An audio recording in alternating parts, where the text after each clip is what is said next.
Assalamualaikum warahmatullahi wabarakatuh. Waalaikumsalam warahmatullahi wabarakatuh. Kami di sini dari kelompok 9 dengan saya Tasyami dan Farhana dengan NIM 18041. Saya Cynthia Mulyani dengan NIM 1800634. Dan saya Ayu Karlina dengan NIM 1800546. Akan mempresentasikan tentang kajian perkembangan karir siswa di SD.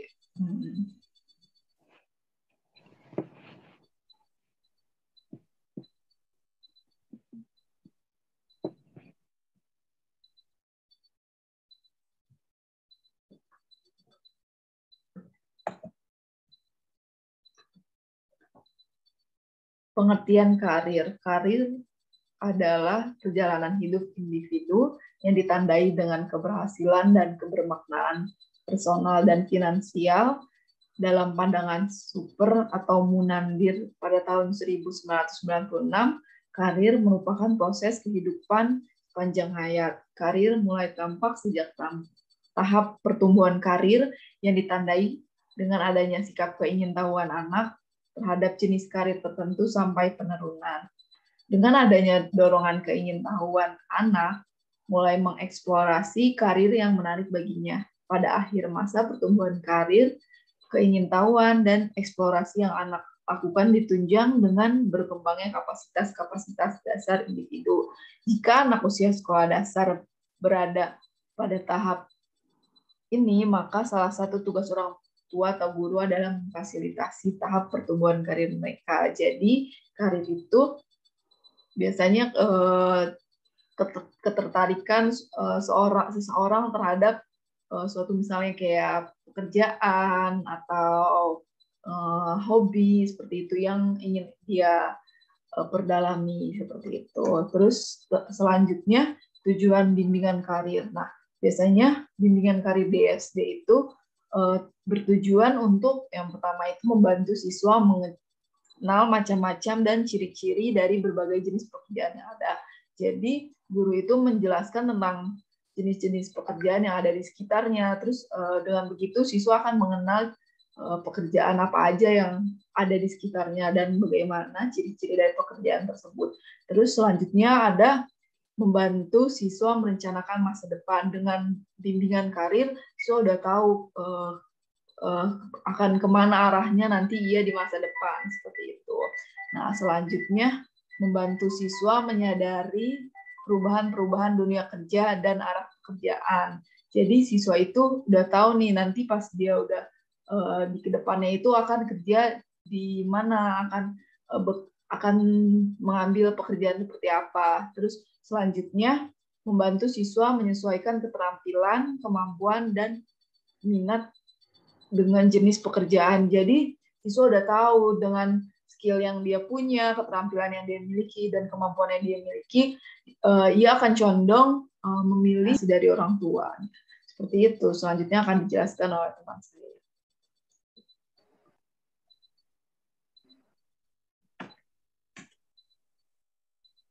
Selanjutnya itu ada contoh-contoh konkret dalam pelaksanaan bimbingan karir di sekolah dasar. Nah, bimbingan karir di sekolah itu diarahkan untuk menumbuhkan kesadaran dan pemahaman peserta didik akan ragam kegiatan dan pekerjaan di dunia sekitarnya. Nah, pengembangan sikap positif terhadap semua jenis pekerjaan dan orang lain, dan mengembangkan kebiasaan hidup yang positif. Bimbingan karir di sekolah dasar juga terkait erat dengan upaya membantu peserta didik memahami apa yang disukai dan tidak disukainya, kecakapan diri, disiplin, maupun mengontrol kegiatan sendiri. Nah, untuk contoh bimbingan karir pada anak sekolah dasar yang masih duduk di bangku kelas 1-4, yakni diberikan materi mengenai gambaran tentang perlunya bekerja untuk mencari nafkah, kemudian penghargaan terhadap segala jenis pekerjaan, serta tentang gambaran orang yang rajin bekerja dan hasil-hasil yang mereka peroleh setelah bekerja. Nah, dari materi tersebut, maka peserta didik itu akan memperoleh pemahaman pemahaman awal tentang perlunya memperoleh penghasilan dan pengembangan karir, serta memperoleh pemahaman awal tentang informasi sederhana di dunia pekerjaan dan usaha-usahanya untuk memperoleh penghasilan untuk pekerjaan-pekerjaan sederhana yang terdapat di lingkungan para siswa. Sedangkan contoh konkret pada anak sekolah dasar yang sudah duduk di kelas 5 dan kelas 6 itu akan diberikan pemantapan materi serta pemahaman mendalam tentang materi berbagai jenis pekerjaan dan upaya memperoleh penghasilannya, serta kemampuan khusus untuk pekerjaan tertentu, apakah siswa itu dapat dimungkinkan memiliki kemampuan itu, dan materi tentang sekolah lanjutan yang berkaitan dengan cita-cita, pekerjaan, ataupun karir peserta didik.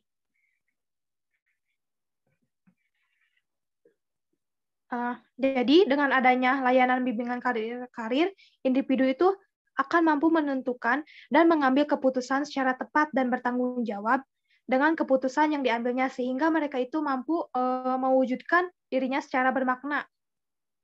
Contoh konkretnya itu sebagai berikut gitu ya. Seorang guru itu dapat memberikan pembelajaran bimbingan karir dalam mata pelajaran bahasa Indonesia. Di dalam mata pelajaran tersebut guru itu bisa memberikan informasi mengenai gambaran-gambaran berbagai macam pekerjaan yang ada di sekitar lingkungan peserta didik. Kemudian, sang guru itu dapat mengajak peserta didik untuk menggambarkan pekerjaan yang dijalani ayahnya sekarang. Saat itu juga siswa diajak untuk mengamati dan menceritakannya. Seperti apa? Selanjutnya, sang guru itu akan mengamati potensi yang dimiliki murid baik secara kognitif maupun secara psikomotorik, dan guru juga akan memberikan arahan gitu agar peserta didik itu bisa menentukan dan mengambil keputusan mengenai cita-cita yang diinginkannya berdasarkan kemampuan serta minat yang dimiliki peserta didik secara individu. Nah, slide sebelumnya. Nah, selanjutnya itu ada perkembangan karir pada anak SD menurut Ginsberg. Nah, yang pertama itu ada tahap fantasi. Nah, tahap fantasi ini itu berkisar di antara 0 sampai 11 tahun 0 hingga 11 tahun atau pada masa sekolah dasar. Nah, pada tahap fantasi ini, anak itu seringkali menyebutkan cita-cita mereka kelak kalau sudah besar, misalnya itu mereka itu ingin menjadi apa gitu, menjadi dokter, ingin menjadi petani, pilot, guru, tentara, dan lain sebagainya. Mereka juga senang bermain peran, misalnya itu kayak bermain dokter-dokteran, bermain jadi guru, bermain jadi polisi, dan lain-lain. Sesuai dengan peran-peran yang mereka lihat di lingkungan mereka. Nah, jabatan atau pekerjaan yang mereka inginkan atau perankan pada umumnya itu masih sangat dipengaruhi oleh lingkungannya gitu ya. Misalnya itu dari televisi, video, majalah, ataupun tontonan-tontonan maupun tokoh-tokoh yang pernah melintas dalam kehidupan mereka. Nah, maka tidak mengherankan gitu ya jika pekerjaan ataupun jabatan yang mereka sebut itu masih jauh dari pertimbangan rasional maupun moral. Nah, mereka itu memang asal sebut saja gitu pekerjaan yang dirasa menarik pada saat itu. Nah, dalam hal ini orang tua dan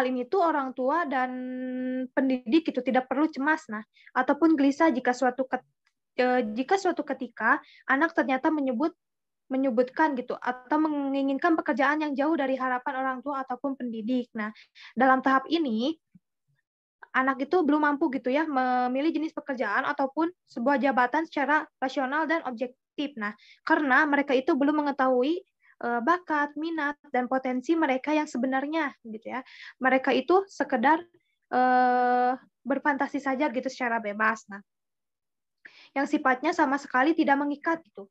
Nah, yang kedua itu ada tahap tentatif. Nah, tahap tentatif ini itu berkisar pada 12 sampai 18 tahun atau masa sekolah menengah. Nah, tahap tentatif ini itu dibagi menjadi 4 subtahap, yakni subtahap minat, yang kedua ada subtahap kapasitas, yang ketiga itu ada subtahap nilai, dan yang keempat itu ada subtahap transisi. Nah, pada tahap tentatif, anak ini itu mulai menyadari gitu ya bahwa mereka itu memiliki minat dan kemampuan yang berbeda satu sama lain. Nah, ada yang lebih berminat di bidang seni, sedangkan yang lain lebih berminat di bidang olahraga misalnya. Nah, demikian juga mereka itu mulai sadar gitu ya bahwa kemampuan mereka juga itu berbeda satu sama lainnya. Nah, yang ketiga itu ada tahap realistik. Nah, tahap ini itu berkisar pada 19 sampai 25 tahun ataupun masa perguruan tinggi. Nah, masa ini itu bertahap meliputi eksplorasi, kristalisasi, dan spesifikasi. Nah, selama masa realistik ini itu anak melakukan eksplorasi dan dengan menyatukan faktor internal maupun internal dan eksternal. Anak memasuki masa kristalisasi di mana anak itu harus sudah mengambil keputusan gitu. Selanjutnya anak itu memasuki masa spesifikasi, yaitu mengambil keputusan yang khusus, misalnya itu di bidang pendidikan, pekerjaan guru SMP maupun guru SD, atau bidang lain misalnya itu kayak dokter, perawat, akuntan, dan lain sebagainya. Nah, pada tahap ini, konselor itu dapat membantu gitu ya melalui layanan bimbingan karir agar dapat memahami potensi ataupun bakat serta minat yang dimiliki untuk disesuaikan dengan pilihannya, disesuaikan dengan pilihan karirnya. Nah, yang selanjutnya ada karakteristik bimbingan karir.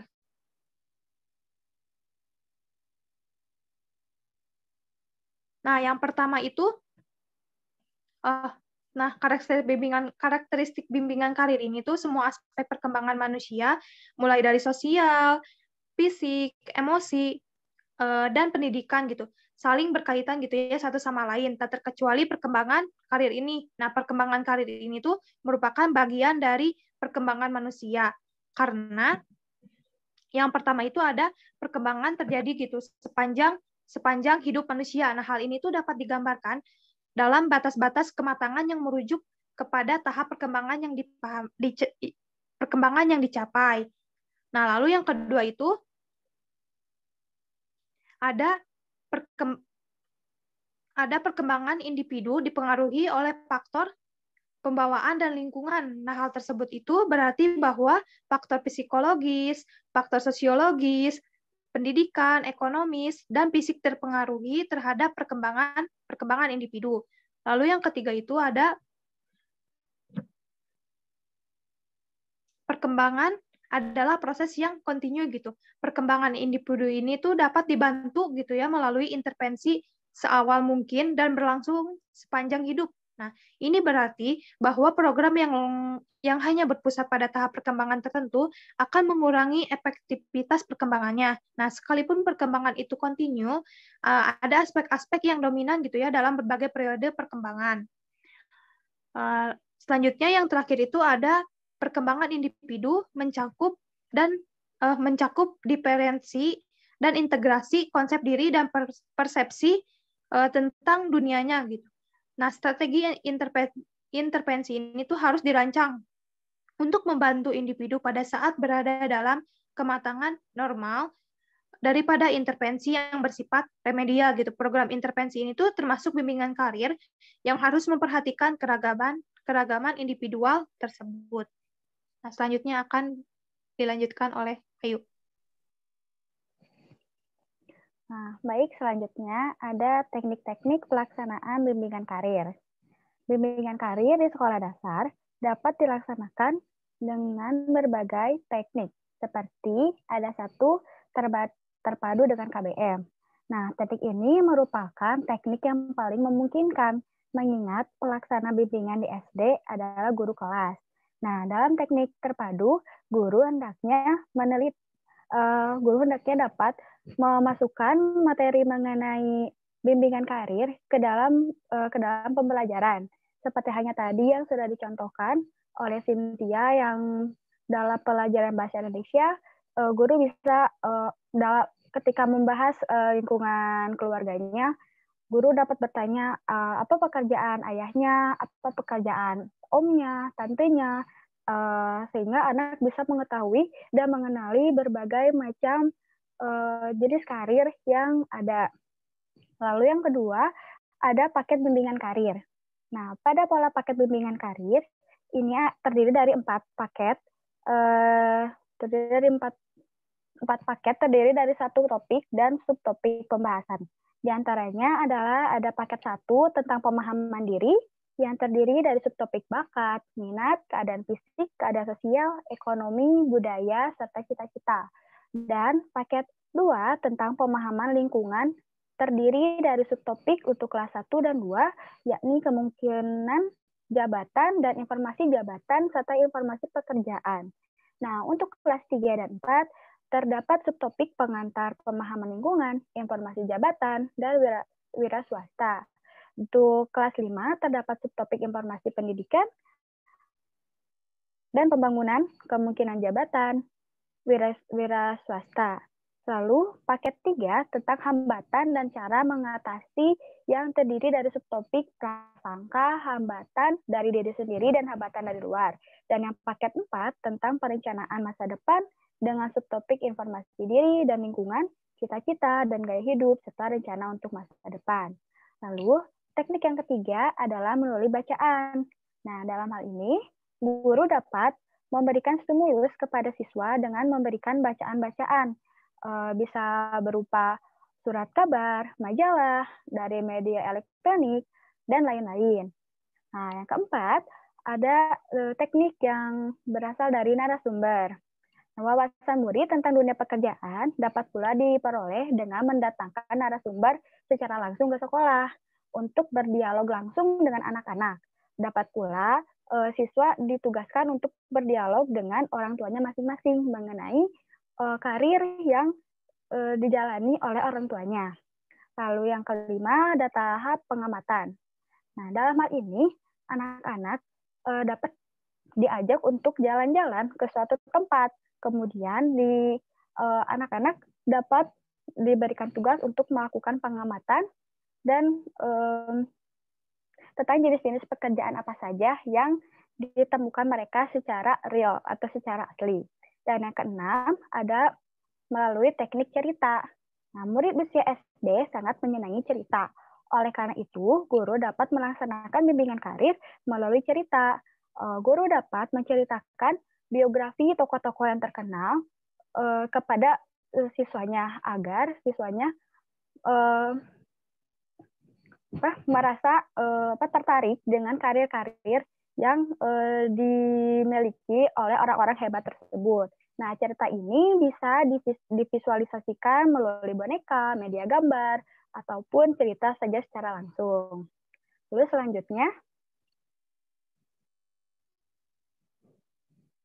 selanjutnya, ada model stimulasi perkembangan karir pada anak usia SD. Dalam rangka memfasilitasi perkembangan karir masa depan anak sekolah dasar, ada 5 strategi yang dapat dilakukan guru atau orang tua. Yakni 1, ada pengembangan fantasi karir anak usia sekolah dasar. Fantasi karir adalah imajinasi dan penghayatan anak terhadap suatu karir. Nah, melalui imajinasi, anak mampu membuat gambaran suatu karir di dalam alam pikirannya, seperti apa yang dia lihat, apa yang dia dengar, dan dia rasakan melalui eksplorasi pada masa curiosity. Nah, curiosity yang dimaksud adalah keinginan keingintahuan anak terhadap sesuatu. Anak perlu informasi karir yang tepat agar ketika masuk masa fantasi, anak mampu membuat gambaran karir tepat dalam imajinasinya. Nah, jika imajinasi karir sudah terbentuk, maka umumnya anak akan melakukan penghayatan karir sesuai dengan imajinasi karirnya. Penghayatan karir yang dimaksud adalah kemampuan anak melakukan peran-peran karir tertentu sebagaimana yang diimajinasikannya. Seperti contohnya ketika anak sudah melihat, mendengar, ataupun memperhatikan seorang dokter. Nah, anak akan bermain dokter-dokteran. Anak bisa tahu apa yang harus dilakukan seorang dokter. Dokter akan menyuntik pasiennya, dokter akan memberikan obat kepada pasiennya, dokter akan merawat pasiennya hingga sembuh. Nah, dengan seperti itu, dengan apa ya? Dengan setelah apa ya? Nah, setelah mendapat mempunyai imajinasi tersebut, siswa itu emang dapat lebih menghayati peran-peran yang dia inginkan gitu. Nah, dalam pengembangan fantasi karir yang tepat untuk anak, guru itu semestinya memfasilitasi mereka untuk memperoleh informasi karir yang tepat. Untuk itu, sedikitnya ada 4 teknik yang dapat dilakukan guru atau orang tua, yaitu adalah layanan informasi karir. Nah, layanan informasi karir adalah pemberian informasi karir yang tepat melalui berbagai media yang ada. Bisa melalui media cetak, media bacaan, film, pamflet, dan majalah dinding. Nah, lalu yang kedua ada pembelajaran karir terintegrasi. Nah, misalnya yang dimaksud terintegrasi yaitu pembelajaran karir yang diintegrasikan pada pembelajaran bidang studi tersebut tertentu. Misalnya pada pelajaran olahraga. Pada pelajaran olahraga, pada jadwal hari ini misalnya akan belajar tentang permainan sepak bola. Nah, pada permainan sepak bola ini siswa dibagi peran, ada yang menjadi kiper, ada yang menjadi aku nggak tahu namanya. Nah, pokoknya si guru memberikan mereka peran masing-masing sehingga mereka tahu apa yang harus mereka lakukan, harus apa yang harus mereka lakukan, dan mereka dapat memerankan perannya dengan sangat baik. Lalu yang ketiga ada observasi karir. Nah, observasi karir adalah proses pengamatan, catatan, dan penafsiran data tentang jenis karir tertentu. Nah, ada 2 teknik observasi karir, yaitu secara langsung maupun tidak langsung. Kalau secara langsung, berarti kita dapat langsung mendatangi, misalnya ada seorang yang terkenal gitu ya, misalnya ada di dekat sekolah itu ada pabrik tahu nih, tahunya sudah tersohor kemana-mana. Nah, guru itu bisa mengajak siswa untuk melakukan pengamatan langsung ke pemilik pabrik tahu tersebut untuk melakukan wawancara secara langsung. Nah, yang kedua yang tidak langsung itu, misalnya siswa hanya mengamati melalui film, bacaan, siswa membuat resume dan menganalisis sifat-sifat atau hal-hal yang patut ditiru dari mereka. Nah, lalu yang keempat ada career days. Nah, career days dapat diterjemahkan sebagai hari karir, atau di hari itu guru dapat atau pihak sekolah dapat mendatangkan berbagai pihak yang berbeda karirnya. Jadi misalnya pada hari ini sekolah dapat hari Senin sekolah dapat mendatangkan yang berkarir sebagai guru, terus ada yang berkarir sebagai dokter, ada pemadam kebakaran. Nah, sehingga pada saat itu siswa dapat langsung berinteraksi langsung dengan mereka gitu. Jadi siswa dapat langsung bertanya jawab tentang karir mereka, bagaimana mereka cara untuk mendapatkan karir tersebut, bagaimana caranya, apa yang harus dipersiapkan, dan bagaimana rintangan atau ke depannya bila mereka ingin menjadi seperti orang-orang yang hebat tersebut. Lalu yang mode stimulasi yang kedua, mode stimulasi yang kedua yaitu pengembangan minat karir usia sekolah dasar. Nah, minat karir adalah ketertarikan individu terhadap suatu karir. Anak yang tertarik oleh suatu karir ditandai oleh adanya perhatian, rasa penasaran untuk mengetahui lebih jauh, ada dorongan serta upaya untuk mencoba, dan adanya dorongan serta upaya untuk mendalami karir tertentu. Nah, pada anak usia SD, minat karir sudah mulai tumbuh, terutama pada usia umur 7 tahun ke atas atau kelas 2 ke atas. Nah, mereka sudah bisa menunjukkan perhatian yang kuat terhadap bidang karir tertentu. Nah, uraian perkembangan minat karir di muka mengimplikasikan 4 prinsip dalam stimulasi perkembangan karir anak usia SD. Pertama, bahwa pendidik seyogyanya berupaya mendorong munculnya perhatian anak pada karir tertentu. Yang kedua, pendidik seyogyanya berupaya mendorong anak mampu menjawab rasa penasarannya terhadap karir tertentu. Yang ketiga, pendidik seyogyanya memfasilitasi anak untuk mewujudkan dorongan dan upayanya dalam mencoba suatu karir tertentu. Dan yang keempat, pendidik seyogyanya memfasilitasi anak mewujudkan dorongan serta upayanya untuk mendalami karir tertentu. Nah, lalu yang mode stimulasi yang ketiga ada pengembangan kapasitas karir anak usia SD. Kapasitas karir adalah serangkaian kemampuan dan keterampilan yang mendasari karir masa depan anak. Terlingkup di dalam kapasitas karir adalah ada kemampuan berpikir, penguasaan akademik, kemampuan mengambil keputusan, dan keterampilan sosial. Nah, peran guru dan orang tua adalah memfasilitasi kokohnya dasar kemampuan dan keterampilan hal tersebut. Lalu yang keempat,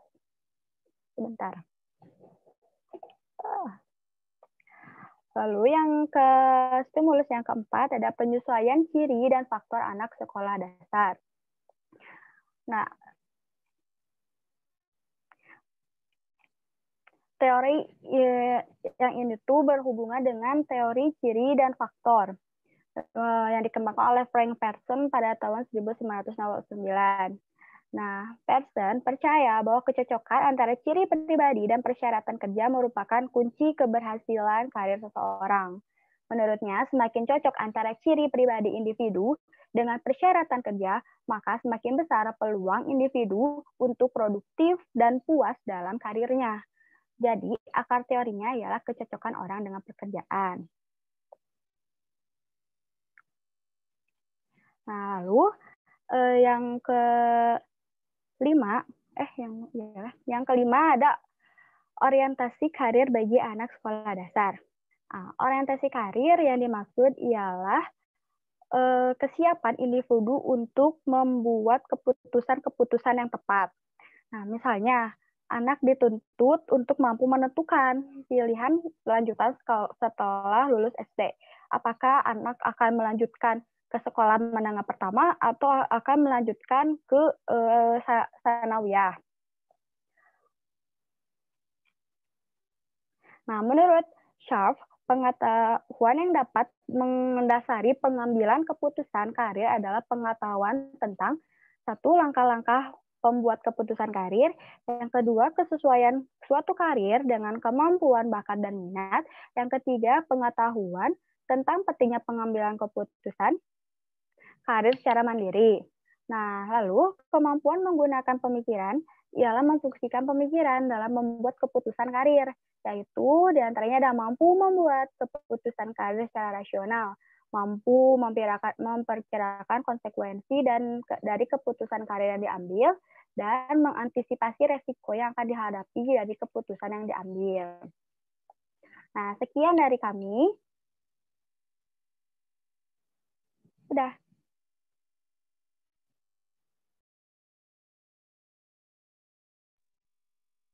Sekian dari kami. Wassalamualaikum warahmatullahi wabarakatuh. Waalaikumsalam warahmatullahi wabarakatuh.